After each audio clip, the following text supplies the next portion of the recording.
So the last part of the cognitive UCAT test is quantitative reasoning. So this is the mathsy bit. So it's same kind of thing in some ways as the previous ones we've looked at, but it's just multiple choice things, but you've got to calculate stuff. Some of it, as you'll see, you can do in your head, but by no means all of it. So before we start, it would be a good idea to get your calculator and some scribbling mechanism out. Because some of these, at least, you'll probably need to.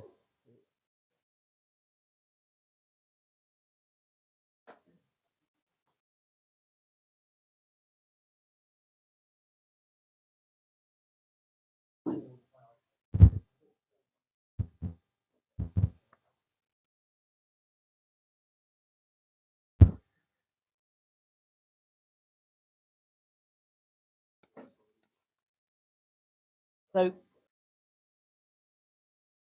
this is not higher maths, so you're at no disadvantage if you're not doing A-level maths, because you don't have to do algebra or calculus or anything complicated like that. It's all just stuff that you learn probably in the early years of GCSE. So the difficulty, as you kind of have come to expect with UCAT, hopefully, is not that the questions are intrinsically difficult. It's just that you have to do them quite quickly. And with this one particularly, you have to avoid the traps that they set for you, where because of the way the question's worded or the data are presented, sometimes you have to kind of figure out ways around things that you might not have expected. So you're going to get lots of data either in graph form or table form. And so one of the things you're going to need to do is just make sure that you're really efficient at extracting those kind of things. It sounds trivial, but it's amazing the number of people who misread points off graphs and things like that. So just basic skills like that are really important.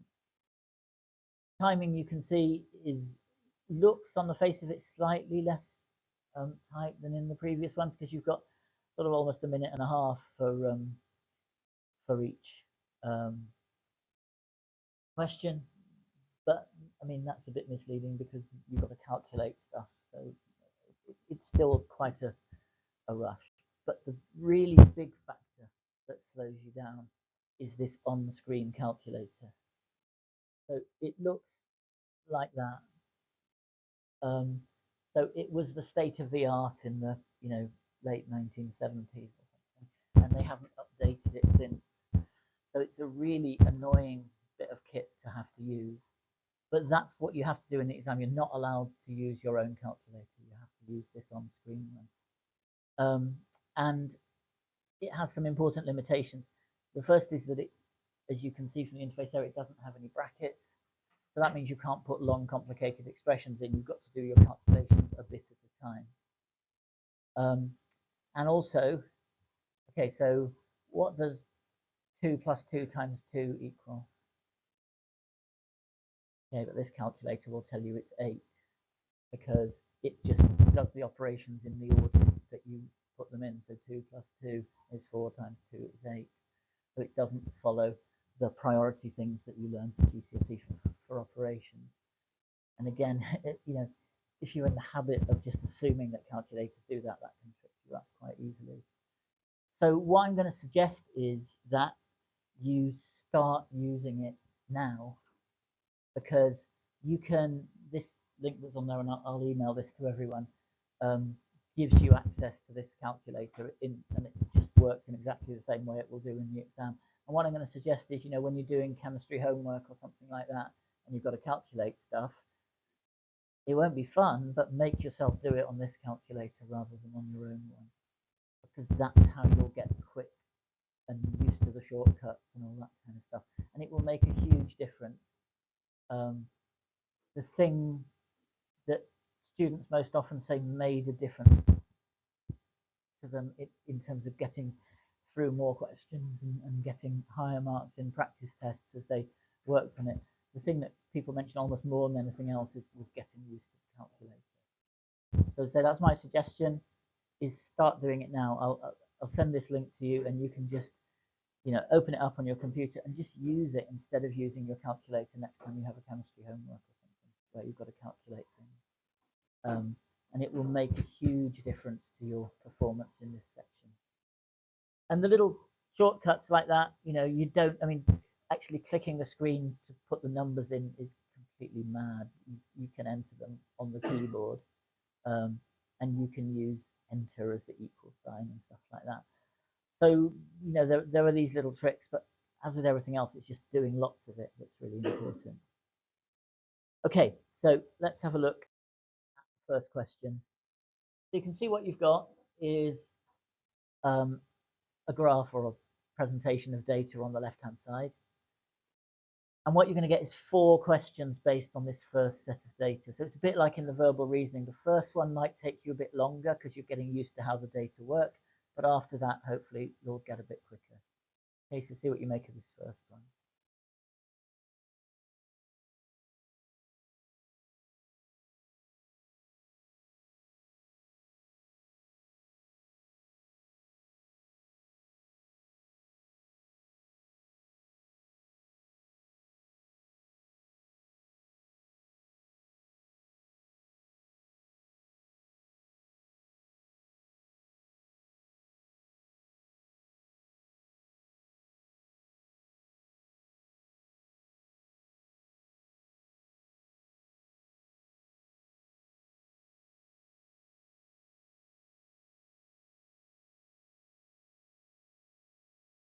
Okay, so that's hopefully a relatively straightforward one. Anybody want to suggest the right answer for that one?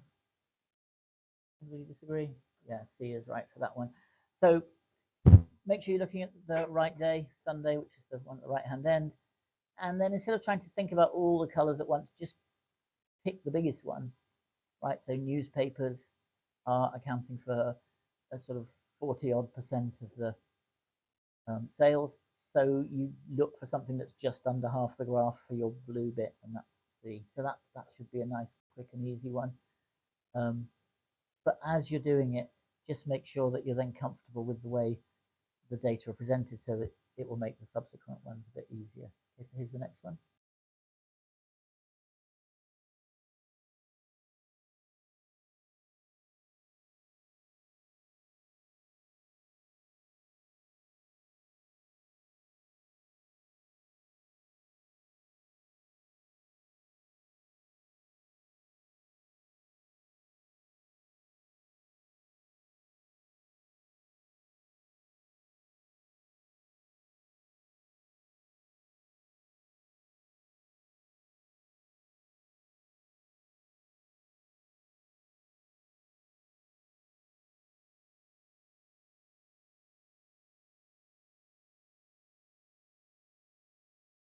Anybody got a suggestion?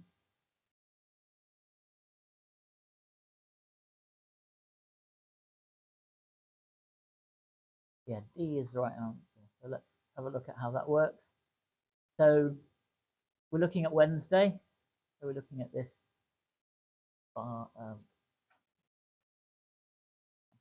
and we're looking at sweets. So it's the brown bit. So you can see that that brown section goes from 15% to 40%. So 40 minus 15 means that 25% of the total was sweets. So it's basically a quarter of 280. And you can do that in your head, right? Quarter of 280 is 70. So the answer is D. What you have to decide is, okay, yes, you can do that in your head, but is that the sensible thing for you to do? And that's just up to the individual. If you're quite quick and accurate with your mental maths, then doing that in your head is going to save you a little bit of time compared to working with that clunky calculator. But if you make loads of mistakes with mental maths, then it may not be worth saving a little bit of time if you get loads of questions wrong. So that's a judgment you're going to have to make as you're preparing. Is how much do you rely on your brain compared to how much do you rely on the calculator? And I think different people will come to a different balance with that. But yeah, so you could just say, right, let's find 25 over 100 times 280 and do that, or just think 25% is a quarter and just divide that by 4 in your head.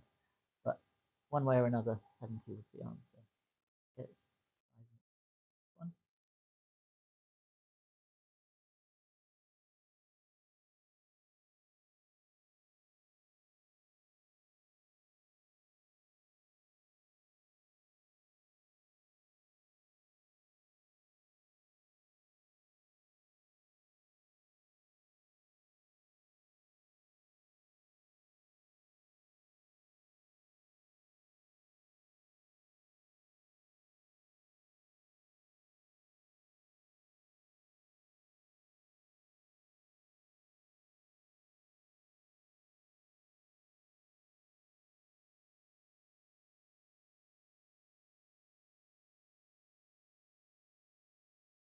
Okay, so you didn't even need the chart for this one because it's just basically saying if you sold 15% fewer items this year, that means you sold 85% of what you sold last year. So you just find 85% of 2,480.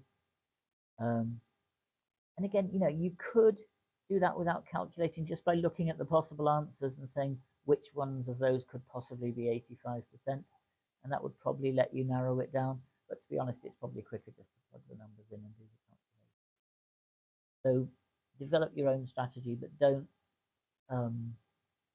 sort of feel that you have to do too much in your head, because if you get practice with the calculator, you can do it quickly. So you should find that B is the right answer for that one. Just do 85%. And again, get used to it on the calculator. Instead of times 85 divided by 100, just learn to do times 0.85. It's quicker, and that will give you your answer. Okay, so the last one from this data set. See what you make of this one.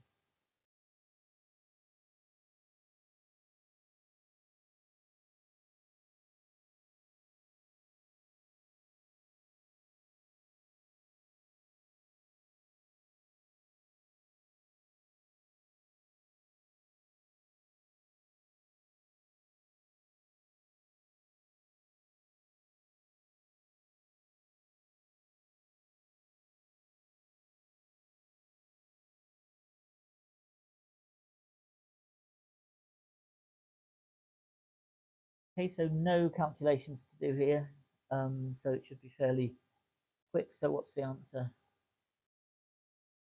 Can't tell. Anybody disagree with that? So why can't you tell? Yeah, that's the important thing, is that y-axis isn't the actual number of things sold, it's the percentage of things sold. So nobody seemed to fall into the trap here, which is great, but lots of people do fall into the trap of saying, oh, well, Saturday is the one that has the biggest band, the biggest brown band corresponding to the sweets. So that's going to be the day when you sold the most.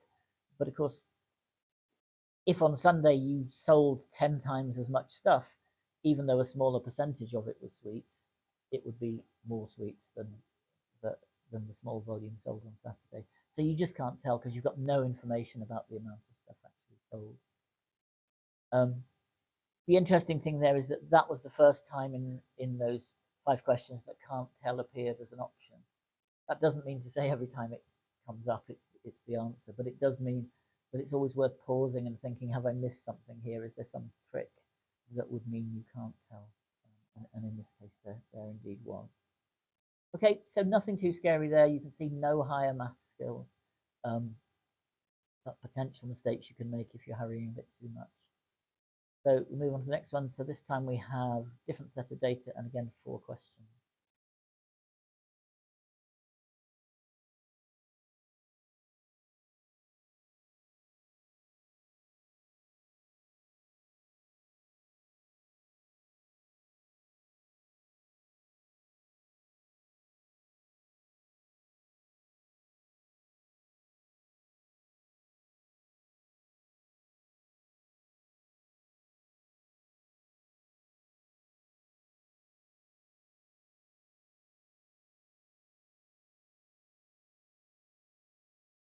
Oh, I don't know how to move.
Okay, so let's take a vote on this one. So votes for A, B, C, D, E. Okay, well, let's have a look. So I think we have just about all options there between. so, um, so let's have a look. So what you got to do is to first of all make sure you're looking at the right shop, which is shop 2. So we're looking at this column here, and just compare the price list with what she needs, and you'll see that it's basically one of everything except for the minced meat, where she needs 2 lots to get her 600 grams. So you basically just add up all those prices and then add on one extra um, minced meat one. So again, you can do it in your head. You don't need a calculator for that. 80 pence plus 120 is £2, plus 5 is £7, plus 160 is 860, and then £10, and then £13, plus the extra 5 for the meat is £18. So if you got £18, you correctly added up those numbers, which was good. But why is that the wrong answer? Because it says per person. Yeah. Okay. So several of you then correctly spotted that and divided by 3 to get £6. Why is that also the wrong answer?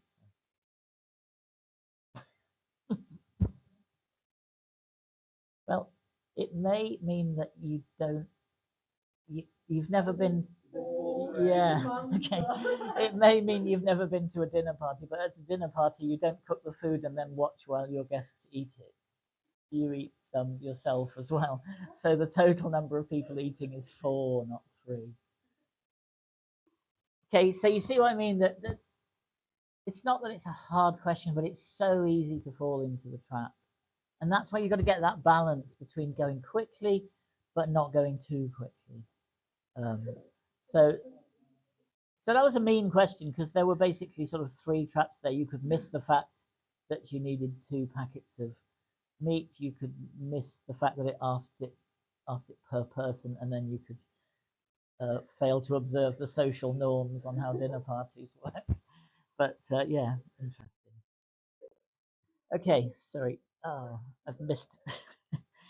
Okay, I've missed the question there, and because I'm recording, I can't go back. So you can see the answer there, but you can just ignore the answer for the moment and see if you can calculate the percentage difference, and then immediately see if you're right.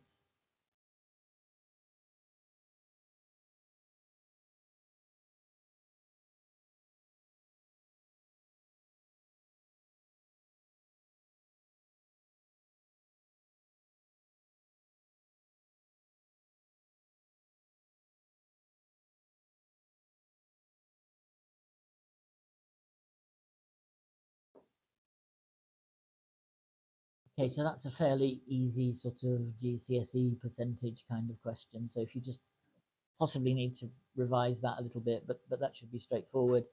So the cost difference between shop 1 and shop 3 is £3 minus £2.40, which is 60 pence. And you've got to find that as a percentage, and you've just got to read the wording carefully and make sure that you're clear what it's wanted to be a percentage of. But it says compared to shop 1, so it's clearly as a percentage of the shop 1 price. And again, you can do that in your head.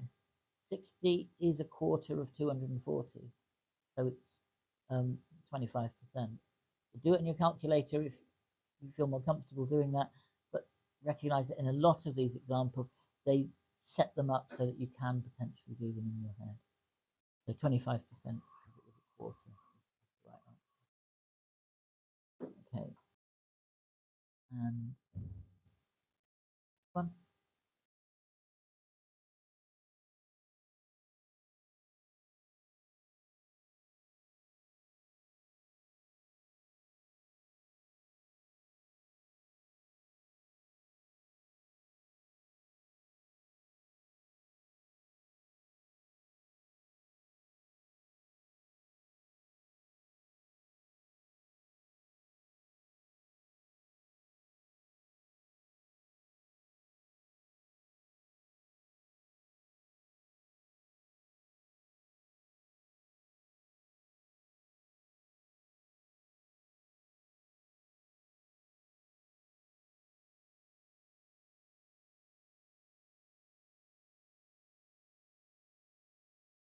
So again, that's just basically a standard percentage question.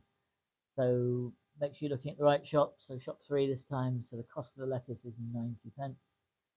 And it doesn't matter what the cost of everything else is in shop 3 because it just tells you that her total bill is £20. So it's 90 pence as a fraction, as a percentage of £20, which again you can do in your head or calculator, whichever is quickest and safest for you, but that should give you 4.5%. So um, and A, and this is the last one for this set of data.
Okay, so anybody want to make a suggestion for this one? We disagree? 20 minutes is right, so that's good. This was a little bit trickier. Not again, the maths isn't difficult, but spotting where all the information is because you think, well, if you're going to find the journey time, you need to know the average speed, which it tells you, and you need to know the distance. And you think, well, all it tells me is that it's 20% further than shop 1, which isn't very helpful. But you had to look at the top in the waffle above the table, and that general point is important. That lots of people, and this applies to A levels, not just to this. Lots of people ignore the waffle at the top of the question. If they can see the data, they go straight to the data and they ignore what it says above it. And sometimes that's fine because it is just pointless waffle, but sometimes it contains stuff you need to know, as in this case. So shop 1 is 15 miles away, it tells you. Shop 3 is 20% further. So 20% of 15, 10% is 1.5, so 20% is 3. So it's 3 miles further. It's 18 miles away. So 54 miles per hour, 18 is 1/3 of 54. So it will therefore take you 1/3 of an hour, which is 20 minutes. And that's the right answer. Okay, so a bit trickier, but mainly really just because you had to spot where the information was rather than in terms of what you had to do with it. Okay, so that should be it for that data set. So now we come to this one. Now this one is a big step up in terms of just how complicated the data are to make sense of. So it's likely to take you quite a bit of time to do the first question while you get your head around what the data are all saying. But then again, hopefully you'll then be able to speed up on the later ones.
So, I mean, this is a pretty horrible question, first of all, but it's also the kind of table which, if you've got this in a real situation, in a paper of scientific data or whatever, you would just complain because it's ludicrous that they're presenting the information for the network and cable customers in a different format than for the other ones. And you think, well, you should be able to compare data directly. So it's just horrible all around. But that's the point, that you've got 4 different ways of receiving these shows, and you have to realize that you can convert between the raw numbers of people, which is what you have for the cable and network things, and the ratings, which are those numbers of people as a percentage of the number who could potentially receive it. In other words, as a percentage of what it calls the base audience population. So for this one, for program 3, what you have to do is, starts out easily enough. You've just got to add up the 567 network people and the 594 cable people, but then you've got to turn those ratings into actual numbers of people. So if you add together the Sindhis and the others, you have 4.2% of the base population. So you just got to find 4.2% of 13,500 to get the number of people who watched through the Sindhis and others. And that, if you add all those numbers together, that should give you your total. So did anybody manage to get the number? I think that's right. Yeah. So if that's very good if you got that, because I thought that was quite challenging just because of the data presented in such an unhelpful way. But yeah, so that's how it works out. So you, to save time, rather than working the Sindhis and the others out separately, you just combine them together and say, right, that's 4.2% of the total. So you find 4.2% of 13,500, and then you add that to the numbers for the cable and the network, and you get 1728. So that's liable to have taken you more than your sort of allotted minute and a half or whatever. But if you now feel confident that you know what to do with the table, that's could be time well invested. So see if that helps you then do the next one. Oh, why is this jammed?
Okay, so what's the answer?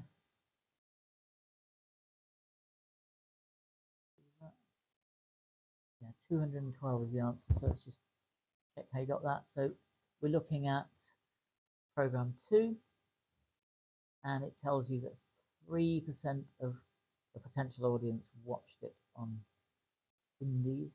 So you've got to find 3% of 9,400, first of all. And then it tells you of those people, 24.8% were female. So you assume that the remaining 75.2% 2% are male. So you just find 75.2% of that number.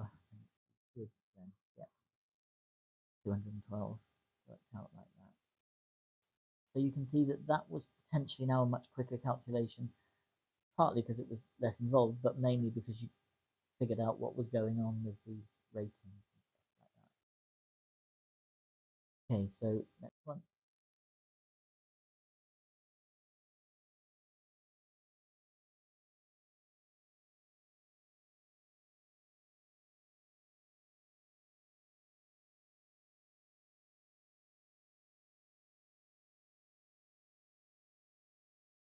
Point about this is that overall ratings is going to mean the ratings for all 4 methods of delivery, not just for the ones where they give you the ratings. You've got to calculate the ratings for the other ones.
Okay, so for this one, again, you have to do quite a lot of work because program 1, you've got 756 network customers and 399 cable customers. So you've got to add those together and calculate that as a percentage of your total population. So as a percentage of 10,500. So it's 756 plus 399 as a percentage of 10,500 comes out at 11%. And then you've got to add the 1.6 and 0.4, which gives you a total of 13%. And then you do the same thing for program 2, and that lot adds up to 15%. So the difference is 2%, so the answer was E. Now, interestingly, this was a spectacularly bad example of how to set a question, because if you'd fallen into the obvious trap, which is just to add the ratings that they give you and ignore the first 2 columns, then you got the right answer for the wrong reason. But that is just a fluke. They won't always be that generous to you. So yeah, they're not the best question setters in the world. Okay, and right, so before we go on to this one, just make a comment about that last one. You can see that that was quite a lot more labor intensive to get through those questions than the first 2. And that's what you will find, that they put in a mixture, not just of individual questions, but sometimes a whole sets of questions which are much more involved than others. And I think that's to see if you're any good at prioritizing your time. So if you struggled with those questions and you thought, you know, it took me not because you didn't know how to do them, but just because it took you ages to make sense of the table and then to crunch all the numbers together. The risk, obviously, is that you then run out of time and you don't have time to do the easier questions later on. So I think one of the things that you need to do once you start practicing lots of questions is to train yourself to be tough and say, right, this is taking me too long. I know I could do it if I persisted, but I haven't got time to do that. So at some point, you just say, right, I'm going to guess, I'm going to flag it up to say I'll come back to it later if I've got time, but then I'm just going to move on to the next question. And I think in quantitative reasoning, particularly, that's a really important skill because some people are just much quicker with numbers than others. And if you're not particularly quick, that prioritizing is hugely important. It's the single biggest reason that people underperform in UCAT is they don't manage their time well. Because most people, they do lots of practice during the summer, but then on the day, you get into that mindset where you think, I've already invested so much time in this question, I'm not going to give up now. But you've got to make yourself at some point give up and not run out of time. Okay, so this next set of data is a bit different. So this is cumulative frequency. Has everybody seen that at school at some point? So you know what cumulative. So I'll just briefly remind you, but again, it may be something that you need to spend a bit more time reminding yourself of. But the way this works is, so if we look at the blue line, which is class 1, it means that 5 people had been to 0 countries, and then the score of 10 for one country means that 10 people had been to either 0 or 1. So in other words, you add on the frequency that you've already accumulated to the new one. So 5 had been to 0 countries, 5 more have now joined this pool because they've been to 1 country. So the total is 10. And then 2, that means a total of 22 people had been to either 0, 1, or 2. And that's the way cumulative frequency works. So again, you may just need to take a bit of time to get used to that again. But once you do get used to it, these questions are usually quite straightforward. So see what you make of that one. Maximum number of countries visited by people in class 1.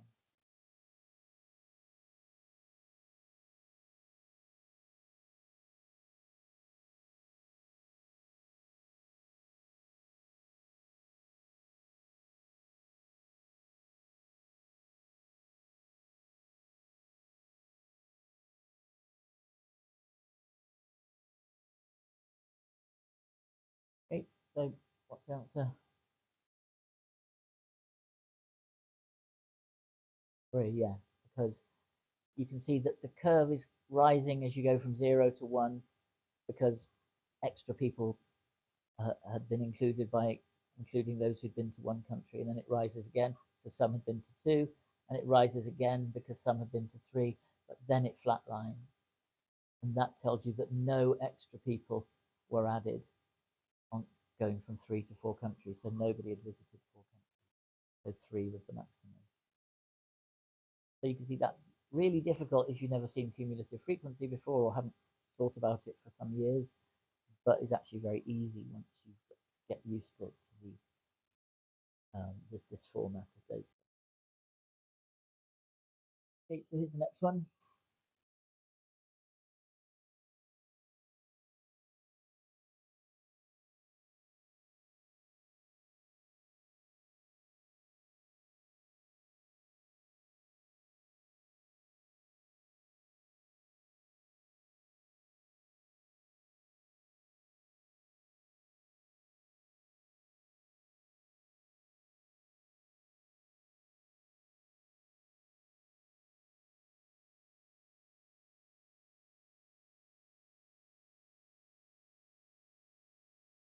Okay, so again, if you use these, that's easy. What's the number this time?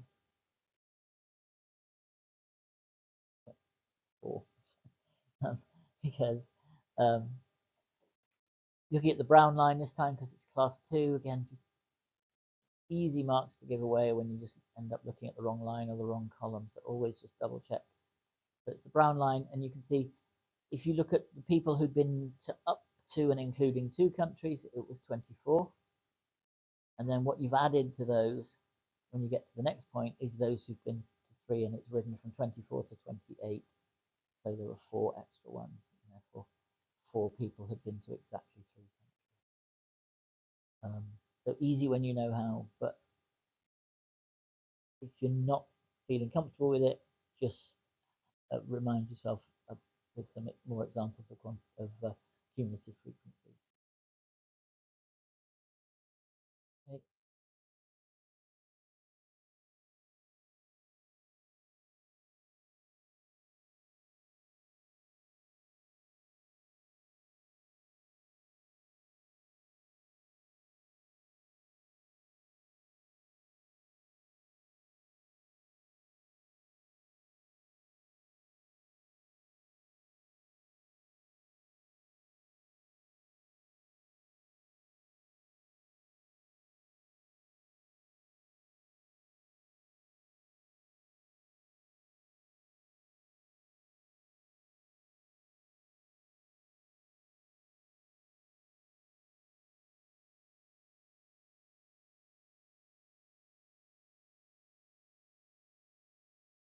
Okay. So yeah, just one, right? Because all you have to do is look at the 0 line, the vertical 0 line, and see that 5 people in class 1 had not been to another country out of a total of 30, so 25 had been, but in class 2, 24 had not been abroad because 24 had been abroad because 6 had not been abroad. So it was 1 more in class 1. And class 1 of these.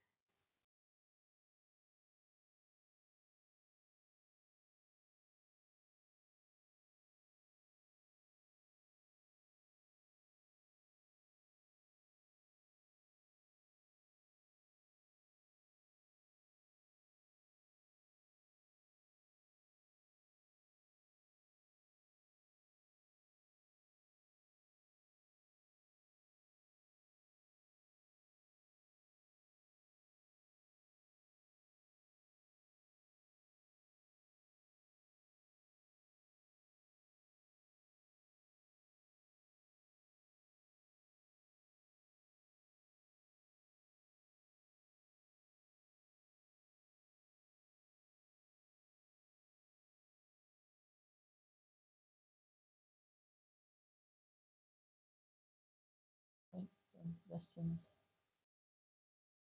14, right, yeah. Because if you look at Islam, which is the number of people who've been to 0, 1, or 2, so it's 22 in class 1 and 24 in class 2. And remember that they're each out of 30, so that means that if there were 22 who had been to 0, 1, or 2 countries, then 30 minus 22 is 8 had been to more than 2, and 6 had been to more than 2 in that case, so you add those together and you get 14. So you can see that so long as you're comfortable with cumulative frequency, that was a whole lot easier than the previous question with all that number crunching from that table. So time spent just making sure that you remember how cumulative frequency works is well spent. I think that's the only kind of chart that's likely to be non-obvious. Otherwise it's all pie charts and bar charts and that kind of stuff. But cumulative frequency is definitely a bit different. And so those are all the examples we're going to look at. So just to kind of summarize the things that I think are important, that what you can do now is, whenever you get the chance, just push yourself to practice reading graphs quickly and accurately, extracting data from tables quickly and accurately, making sure you don't get the wrong column, that kind of stuff. Because that's one of the commonest sources of error is you just pick up the wrong number because you're rushing too much. And the cumulative frequency is the one that probably requires the most practice to get back up to speed with. And as you've seen, lots and lots of examples include percentages. So making sure that you're know how to do them, and that you know that how to do them quickly. You know, so multiplying by the percentage and dividing by 100 is much slower than just in your head converting the percentage into a fraction and just multiplying by that. And all these little, you know, you might think, oh, it's only saving me a second or less, but you know, a second here or there can, you know, mean the difference between a place at medical school and a year spent working in McDonald's. You know, I mean, it's worth trying to save every second you can to push your score up. Practicing with the calculator is hugely important. So as I say, I'll send you the link that has that calculator there. And painful though it is, I'm going to strongly suggest you start using it every opportunity you have. Yeah.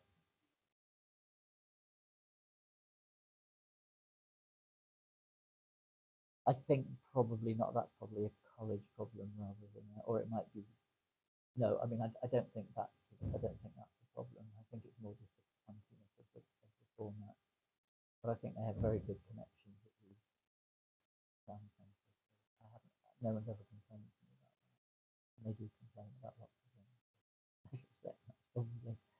Um, and as I say, there's this balance between how often do you use the calculator, how often do you do it in your head, um, and you have to decide on that individually. If you just know that your mental maths is rubbish, your best bet is probably just to focus all your efforts in getting really quick on the calculator. But if you're okay at mental maths, you can save a lot of time by just, you know, instead of calculating 25% of something, just find a quarter of it in your head, and that can save you a lot of time. And then remember that you have something to scribble on, you have a whiteboard, so do that. Don't rely on memorizing numbers. And as you've seen in lots of those examples, they just set little traps for you, most of which, but not all of which, you avoided. And so, you know, there are lessons there that you've got to be careful. So that's the end of what they call the cognitive part of the UCAT. In other words, the stuff that's meant to measure your sort of intelligence, I suppose. And all of those are just marked numerically using some complicated system that they have. And what most universities do is just take the total mark from those three sections. And then they will just rank everybody based on the total mark they've got. And often they'll just choose a cutoff and say, right, we want to interview 300 people, so we'll just take the people with the best 300 scores from those sections. They're not always quite as simple as that. Some of them, for example, Nottingham gives double weighting to the verbal reasoning because they think that's more important than the other two sections. So again, you know, you can play the game and you can look at the details of your score and say, well, you know, I might have done a bit rubbish overall, but I had a spectacular verbal reasoning. Maybe Nottingham would be a good bet for me. Some universities use the UCAT alongside your GCSEs, and they'll give you a score based on your GCSEs and a score based on your UCAT and add them together. Some also include contextual factors like what your home address is and what school you went to and that kind of thing.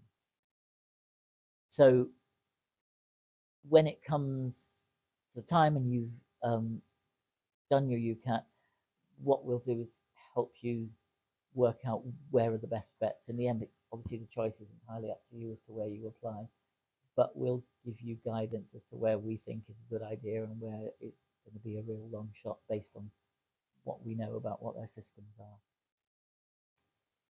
The other section of UCAT, though, which is what we'll talk about next week, is different, which they call situational judgment.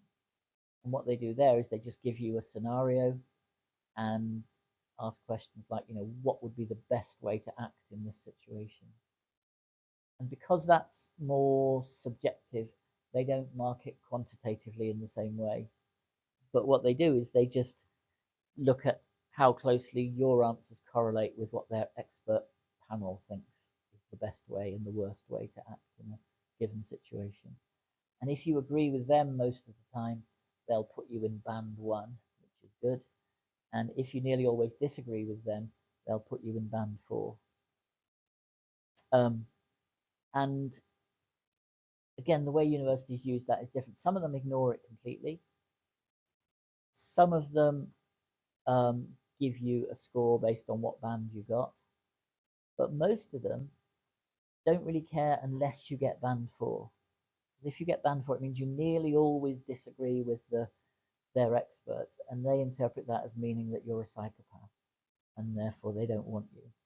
So if you get band 4, it's really, really hard to get any interviews. I mean, there are a few universities who ignore it happily, but not very many.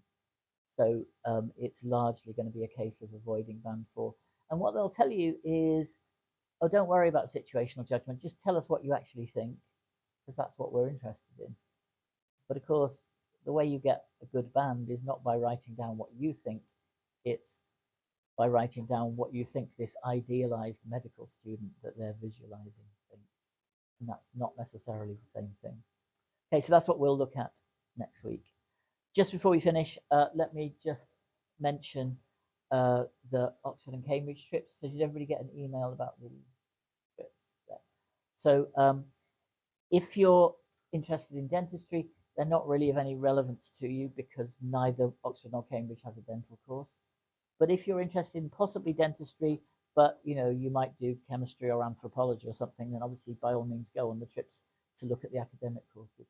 For medicine, they do run, but they do both run medicine courses.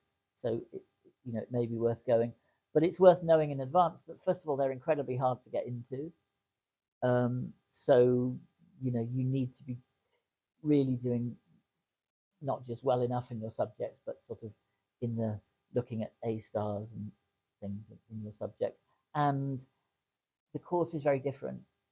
So in most places, you start developing clinical skills right from the beginning.